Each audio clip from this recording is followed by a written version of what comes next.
Alors, on va s'occuper de ça. Il faudra vidanger du coup tout ça. Ça. Qu'est-ce que c'est? Qu'est-ce que vous faites là?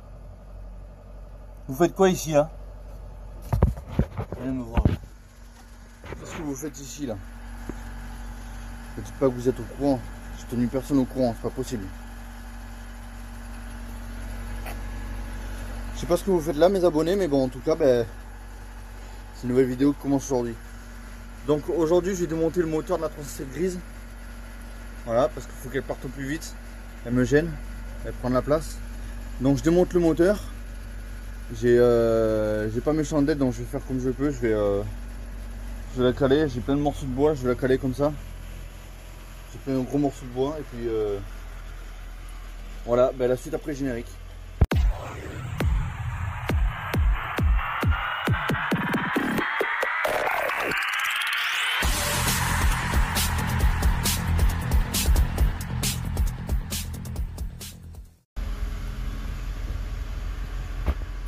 Alors, tout d'abord, il va falloir que je vidange le liquide de refroidissement, donc qui est là. Donc, pour bien vidanger, je vais ouvrir le bocal et je vais enlever la durite d'en bas. Voilà, je vais mettre un bac dessous. Après, de toute façon, je vais tout le vaisseau électrique reste sur le moteur. Je vais juste enlever ce qu'il y a sur le calculateur et tout là. J'ai déjà tout à moitié démonté parce que voilà. Donc voilà, on va faire ça. Je vais caler la voiture. Avant de caler la voiture, je vais desserrer les écrous de roue et de cardan. Forcément, il faut enlever les cardans. Donc je cale la voiture et je vous reprends. Bon, du coup, j'ai oublié les chandelles. Alors là, ce que je vais faire, je vais démonter le pare-choc. Ouais, démonter le pare-choc parce que je vais avoir besoin de place. J'ai démonté la traverse avant. Tout foutre dans la bagnole comme ça, on s'en fout. J'ai encore des trucs à récupérer dessus. Et je vais vidanger. Donc j'ai pas besoin de vous montrer, hein. Vous ouvrez le bocal et vous enlevez la grosse durite qui est en bas. C'est celle-là là. Voilà, vous enlevez la grosse durite, ça va vidanger le radiateur. Il y aura toujours un peu d'eau qui va couler parce qu'il y en a toujours plein le moteur, c'est normal. Mais enfin voilà, je fais tout ça là et je vous reprends. Donc ça y est, j'ai tout enlevé, c'est vidangé. Il n'y a plus rien, donc le bocal c'est poubelle, hein. Je vais juste récupérer la sonde qui est ici parce que ça peut être important. Autrement, sur le moteur, je récupère tout. Même les durites, ils vont rester sur le moteur. Je vais pas me faire chier. De toute façon, ça c'est un moteur, je vous rappelle qu'il avait 320 000 km et qui va être refait. Voilà, je vais refaire un neuf. Hein, donc piston, bielle, soupape, l'injecteur c'est abusé quoi. Oui, donc les injecteurs seront neufs. Donc coussinet de bielle et tout patata, tout sera neuf. Voilà, il y a juste une chose que je ne garde pas qui va à la poubelle absolument. C'est toute la face avant avec l'échangeur d'air. Alors pourquoi? Parce que lui, de toute façon, c'est pas pareil que les sur les 90. Enfin, ce moteur c'est un 90, hein, c'est pas un 110, c'est moi qui l'avais rajouté. Alors, preuve que ce soit un 90, il y a la poire ici que la 110 n'a pas, et l'accélérateur ici que la 110 n'a pas, parce que la 110 c'est pas accélérateur à câble. Donc voilà deux preuves. Donc je vous rappelle que c'est moi qui l'avais rajouté. Il y a une vidéo qui a été faite là-dessus pour rajouter un échangeur d'air de la 110, enfin, toute la face avant de la 110. Donc tout ça, ça part à la poubelle. Les tuyaux aussi avec, également ils partent à la poubelle. Lui également il va partir à la poubelle avec. Alors pourquoi? Parce que lui déjà il a un petit défaut ici, c'est qu'il pisse l'huile de partout. Regardez comme c'est crado. Et de toute manière, si je voulais vendre le radiateur, il est déjà assez vieux. Et puis s'il faut le protéger pour l'envoyer, tout le bordel, il va arriver là-bas à moitié dézingué. Donc je ne préfère pas, ça part à la poubelle. Je me fais pas chier. Donc là ce que je vais faire, donc n'oubliez pas d'enlever la baie de pare-brise hein, également. Donc là je vais enlever la boîte à air. Alors pour la boîte à air, vous enlevez le collier ici. Puis après vous tirez dessus. Je vais attraper par là.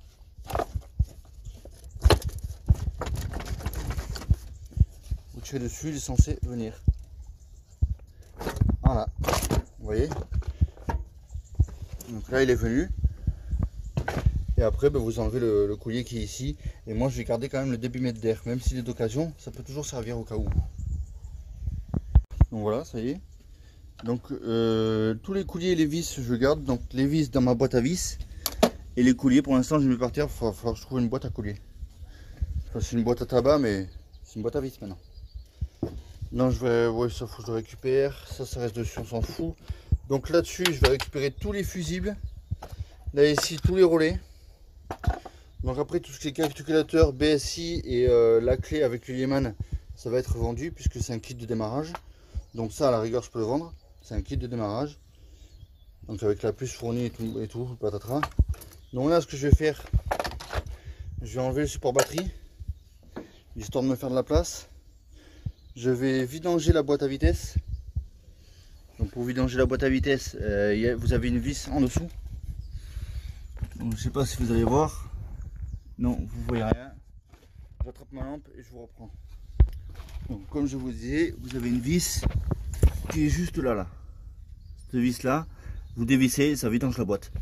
Donc je vais vidanger la boîte avec. Et tout à l'heure, j'irai chercher les chandelles. Parce que je les ai prêtées à un pote à moi et du coup faut que je les récupère. J'en ai besoin, sinon je pourrais pas enlever le moteur.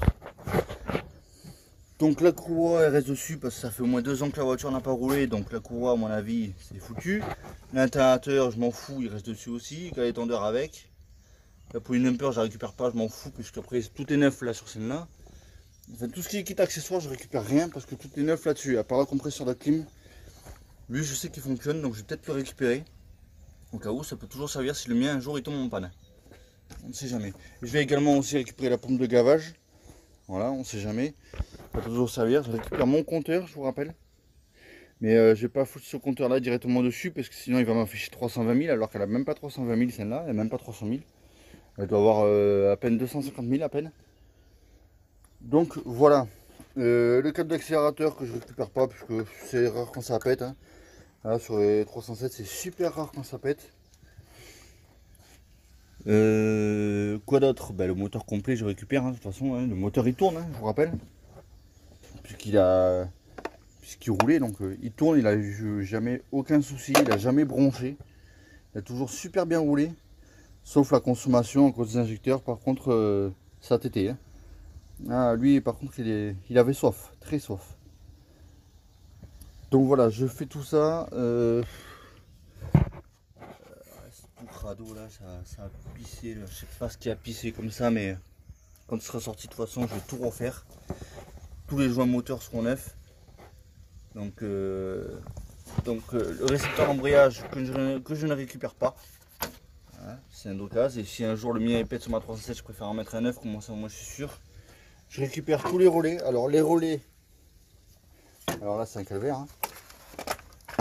Vous avez donc votre calculateur avec la boîte à fusible, avec ça en dessous. Et ici là, vous avez ces relais.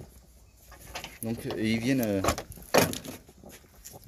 ils sont dans ce petit boîtier là. Ils sont dans ce petit boîtier qui est là, dans l'aile. Et voilà, il vient ici là. Voilà, dans le petit boîtier là. Donc très chiant à sortir. Ton X est clipsé et puis un petit peu, je crois que c'est collé, c'est même pas, c'est de la mousse. Bon, je récupère les relais au passage. Les relais là-dedans, de toute façon, ils étaient morts, donc je ne les récupère pas. La sonde ici, je ne la récupère pas non plus parce qu'elle était morte également.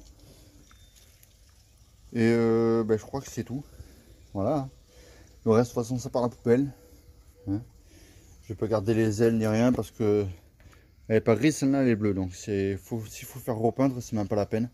J'ai même pas envie de me faire chier avec ça. Vous voyez. Donc faut que je récupère aussi mon récepteur de pression de turbo. Voilà, je vous rappelle qu'il est branché sur le turbo avec un T. Il faut que je le récupère. Et un jour quand j'aurai le temps, il va falloir que je l'installe sur celle-là. D'abord j'ai réussi à avoir le temps déjà pour démonter le moteur. Bon, suffit parler. Là, je démonte ça. Je fais la vidange boîte. Je libère un peu les durites là autour qui est autour. Donc faut que j'enlève la durite ici, ça c'est par la poubelle. Là en dessous faut que j'enlève la durite aussi au passage. Et après en dessous, tout ce qui est en dessous, je ferai la voiture quand elle sera levée. Il n'y a que l'huile moteur que je laisse dans le moteur, puisque de toute façon, on m'a toujours appris de ne jamais bouger un moteur sans huile. Jamais. Donc l'huile moteur reste dedans. À mon avis, je pense qu'elle est pourrie l'huile, hein, depuis le temps que j'ai là-dedans. À mon avis, elle ne doit pas être une jolie couleur et j'ai pas envie d'y mettre mon doigt. Bon, je fais ça et je vous reprends. Alors j'ai oublié de vous dire, donc la boîte est en train de se vidanger. Je suis choqué d'ailleurs par la couleur qu'elle a, l'huile de boîte elle est en super bonne couleur. Donc faites attention sur 307, donc toutes les vis sont ici. Il y en a une en particulier qui est là-bas, cachée là-bas, qu'on peut atteindre que par le passage de roue. Voilà. Donc si vous voulez changer que votre support batterie parce qu'il est rouillé, vous êtes obligé de démonter la roue et le pare-bout pour accéder à la dernière vis qui sera juste ici. Elle est juste là au fond, hein. Et c'est que par la roue parce qu'elle est vissée par là-bas. Du coup, ça j'ai oublié de vous dire. Donc oui, c'est chiant, mais c'est comme ça. Donc ça y est, le support batterie est enlevé. La boîte est vidangée. Donc pour le support batterie, il vient comme ça.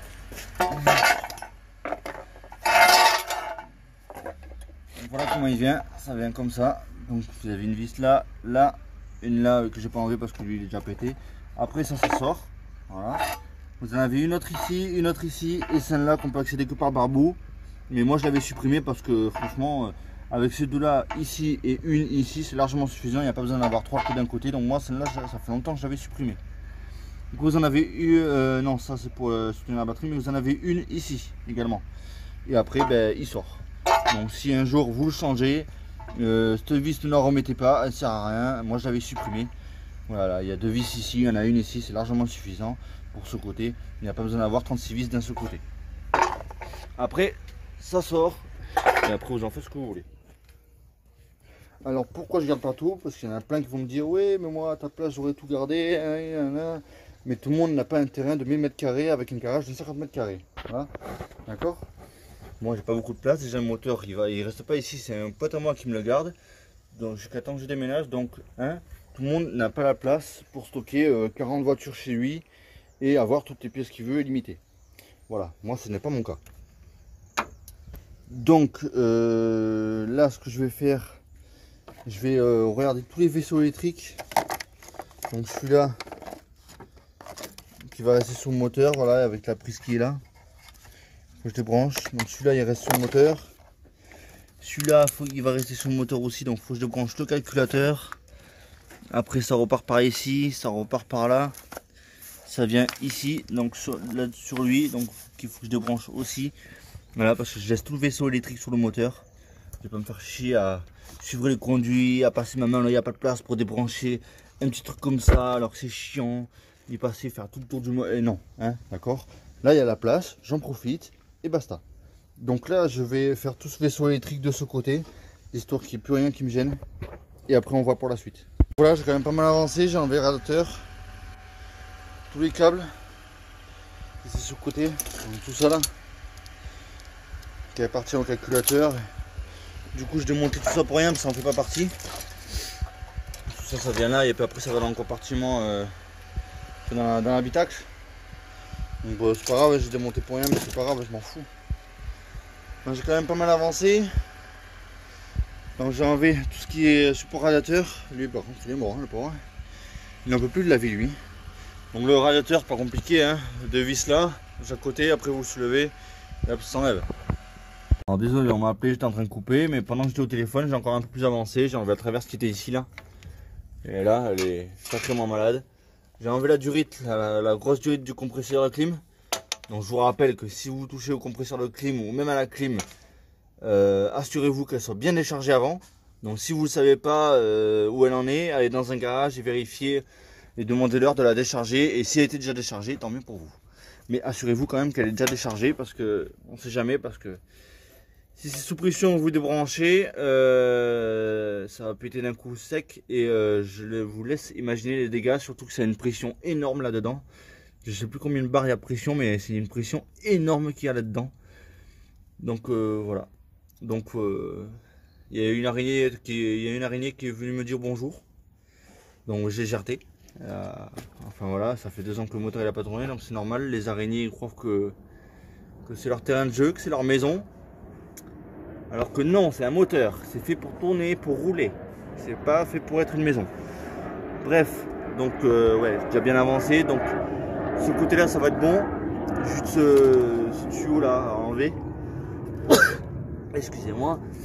Ce tuyau là à enlever là, voilà, je vais l'enlever. Après de ce côté, ben, il va falloir que j'enlève toutes les durées, toute la rivette de gasoil. La rivette de gasoil, hein, je vais pas me faire chier, hein, je vais débrancher ici.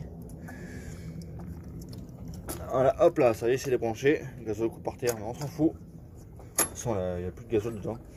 Donc celui-là, et il y a celui-là aussi que je vais débrancher directement d'ici là. Voilà, ça va être plus simple. J'ai pas m'emmerder avec toutes ces durites à la con. Ouais, à essayer de faire un passage, je sais pas comment. Ça veut bien sortir. Ah, punaise. Tu risques pas de te barrer, toi. Allez. Bon, c'est pas grave, j'irai tout à l'heure avec le tournevis. Voilà, je vais essayer de bloquer en hauteur lui parce que sinon il va couler. Je ne sais pas quand. Voilà. Donc ben, je vais faire ça. Donc l'arrivée. Et après de ce côté,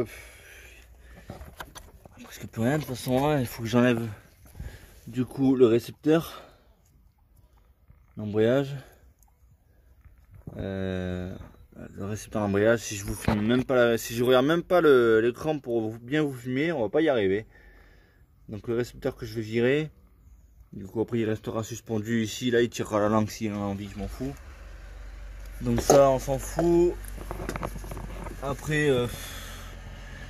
là ici pour l'instant il n'y a rien qui me gêne, Si la durite d'eau qui va au radiateur intérieur. Donc il y en a une ici, il y en a une autre qui est là, qui est derrière le moteur. Et celle-là pour la choper je risque d'avoir du mal. Mais bon c'est pas grave. Donc lui il va falloir que j'enlève aussi. Ah, je crois qu'elle est vissée en bas sur le turbo. Il me semble que j'avais remis la vis sur le turbo, il me semble. Je regarderai ça après. Mais enfin voilà. Et après ben, j'aurai plus qu'à enlever les vis de cardan. Enfin enlever les cardans. Et après normalement logiquement le moteur pourrait sortir. Donc voilà. Allez, je fais ce que j'ai à faire et puis après ben, je vous reprends quand j'aurai les chandelles. Je vais aller les chercher là. Allez. Donc voilà les amis. Là je vais aller chercher les chandelles. Donc j'ai tout remis comme ça à la barbare. Là faut que je range ici. Alors désolé tout à l'heure il y avait du bruit. Il y avait les travaux là. Donc je leur ai demandé de dégager sinon je leur cassais la tête. Donc ils sont partis. Non je rigole, c'est pas vrai. ils ont le droit de faire ce qu'ils veulent. C'est la mairie. Non ils sont juste partis d'eux-mêmes parce qu'ils ont fini. Donc tant mieux. Ça m'arrange pour mes vidéos.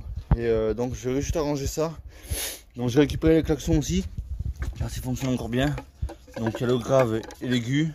Ou le grave et l'aigu. Je sais pas lequel est le grave, lequel est l'aigu. Hein, de toute façon. Je sais même pas si c'est marqué dessus. Donc c'est la marque Bosch en plus. J'ai même pas fait gaffe. J'ai même pas fait attention. C'était la marque Bosch. Ah, les Bosch viennent nous envahir. Ça y est. Donc je vais aller chercher ça. Dès que je garde, puisque je suis sur la bleue, pour info, je ne l'ai pas. Ils ont mis une cosse normale sur la 37 bleue et ça me plaît pas du tout. Je préfère une cosse normale comme ça. Donc je vais la désoxyder, tout machin, essayer de refaire les contacts pour la mettre après sur la bleue plus tard. Donc voilà, donc le débit d'air qui est ici que je garde également. Donc fusible, relais que je garde également. Donc voilà, je vais aller chercher la chandelle et on se retrouve après pour ces fameux cardans. Et de toute façon bah, il me reste plus que les cardans en V, les cardans support moteur et puis après il y a encore une ou deux durites derrière, mais bon il faudra que c'est des derrière moteur, voilà. Donc voilà, donc ouais, il reste 2-3 bricoles et puis le moteur il sort, ça y est. C'est pas compliqué en fait. Donc si vous gardez le vaisseau, si vous laissez le vaisseau électrique sur le moteur, ben vous pouvez sortir le moteur comme ça. Hein. Voilà, vous n'êtes pas obligé à chaque fois de monter tout le vaisseau électrique qu'il y a sur le moteur. Hein, c'est un calvaire, ça prend plus de temps qu'autre chose. Donc vous avez juste à enlever le vaisseau électrique qui est au niveau du calculateur et tout. Et après ben, vous sortez le moteur, hein, vous enlevez les durites et vous sortez le moteur. Voilà, il n'y a rien de compliqué. Donc c'est plutôt assez simple. Alors vous allez me dire oui, c'est de l'électronique, c'est de la merde. Alors oui, c'est de l'électronique, c'est de la merde, je suis d'accord. Mais l'électronique sur les 307 phase 1, enfin sur les 2 litres HD 90, en tout cas ils sont très fiables. Sur les 110, pas trop parce qu'il y a toujours des merdes. Et sur les autres, ben c'est exactement pareil. Puis il y a toujours le capteur qui merde, il y a toujours un truc qui merde. Tandis que sur 2 litres HD 90, et ben c'est plutôt fiable. Regardez, celle-là elle a 320 000, j'ai toujours roulé avec. Et j'ai jamais eu de problème de capteur, ni de vaisseau électrique, ni de quoi que ce soit. Donc j'en suis très content. Donc c'est pour ça que j'ai repris une 2 litres HD 90, mais par contre beaucoup plus haute que celle-là. Celle-là c'est une XT Premium.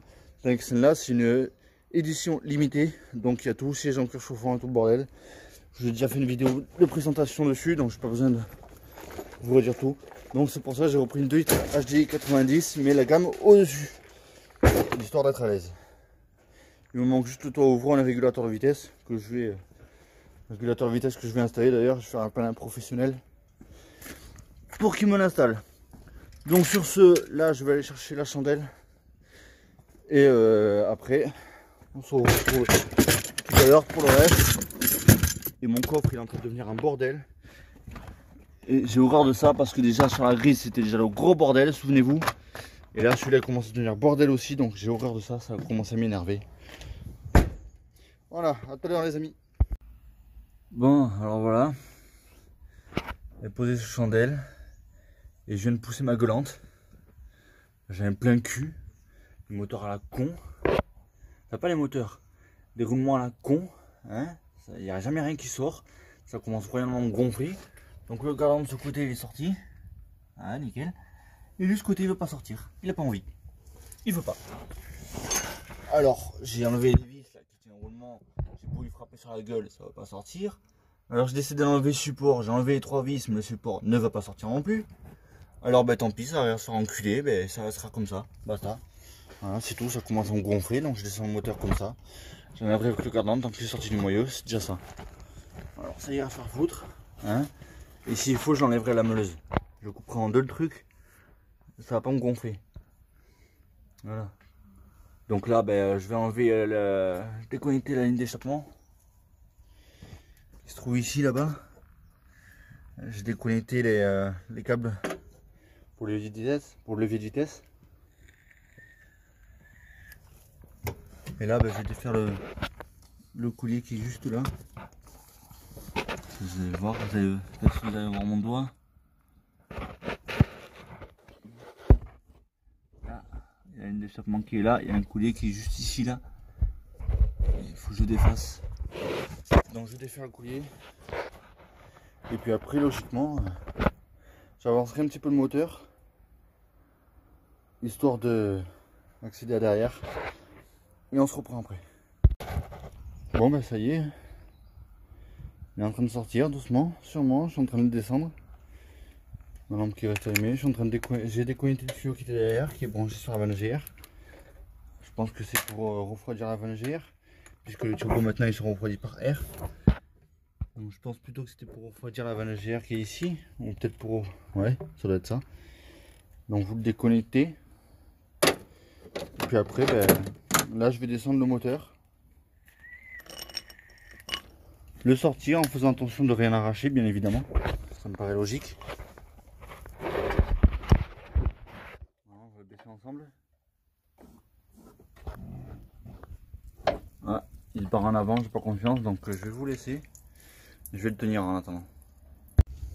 Bon, alors ça y est, le moteur il est là-dedans. Là ici c'est complètement vide. Voilà, il n'y a plus rien, ça y est. Donc, merde, c'est pas grave, je vais remettre après. Vous croyez bien que le moteur je l'ai pas mis là-dedans tout seul, hein. On a été 3, un pote à moi qui est venu m'aider et mon voisin. Vu que c'est une remorque qui se bascule. Il n'y avait plus qu'à le... Moi je tirais et les deux autres poussaient pour me mettre dedans. Très chiant parce qu'il est très lourd, c'est un moteur 2 litres, donc c'est très lourd. Je pensais pas que c'était aussi lourd un moteur 2 litres, mais bon si. Donc voilà, voilà, je vais vous faire un petit répéter un peu le reste et puis après ce sera la fin de la vidéo. Bon ben voilà, du coup moteur démonté, du coup elle est plus haute. Forcément il n'y a plus de moteur, hein. Normalement elle est beaucoup moins haute, hein. Vous voyez comparé à la mienne. C'est beaucoup moins haut normalement. Donc je vous fais un petit résumé en vitesse.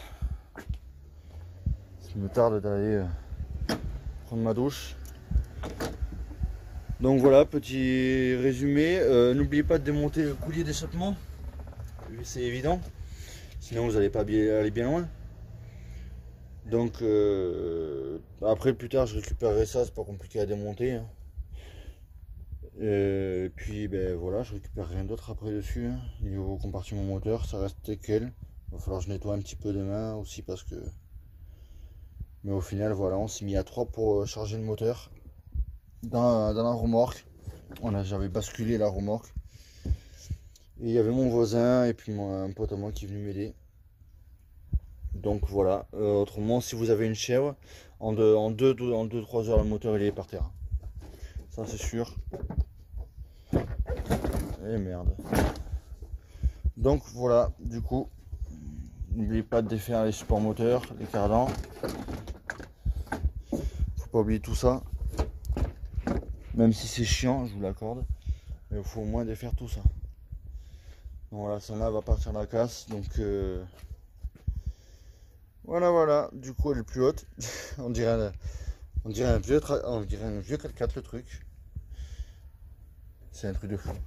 Quand il n'y a plus de moteur. Le moteur est super lourd. J'en ai chié. Vous pouvez pas savoir à quel point. Donc voilà, donc je vous dis à la prochaine pour une nouvelle vidéo. À mon avis, la prochaine nouvelle vidéo, ce sera quand je vais démonter le moteur. Je vais l'ouvrir. 320 000, on verra comment ça se passe dedans. Et voilà. À plus tard les amis.